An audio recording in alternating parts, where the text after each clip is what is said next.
Na walimu wa shule ya sekondari daraja la chini katika eneo la Mashuru, Kajiado ya Kati waliendeleza mgomo wao.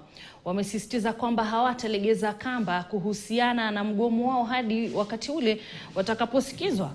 Wanaelekeza kidole cha lawama kwa afisa mkuu mtendaji wa tume ya kuajiri walimu TSC Nancy Macharia, na ambaye wanasema amekataa kusikiza kilio chao na kwamba serikali inawatumia vibaya.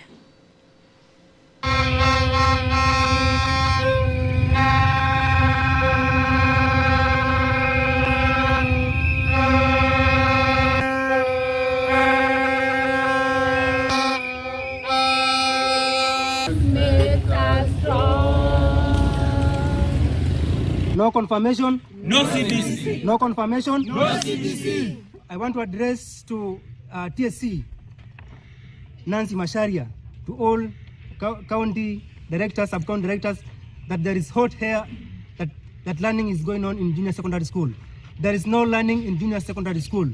This is moguls from Mashuru zone, or rather JSS teachers from Mashuru zone, and they are not in class. We have been traversing across the country to ensure that the right of a teacher is upheld. In regards to the court, what the court said is that internship is illegal. What we are saying today as teachers, in one accord, joining the rest of the teachers in the Republic of Kenya who are picketing, that is our right.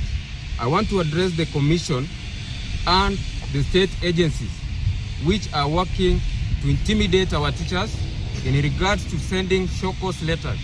I am aware that when they were in court, they said that teachers are not part of the commission and they don't have any relations in the future.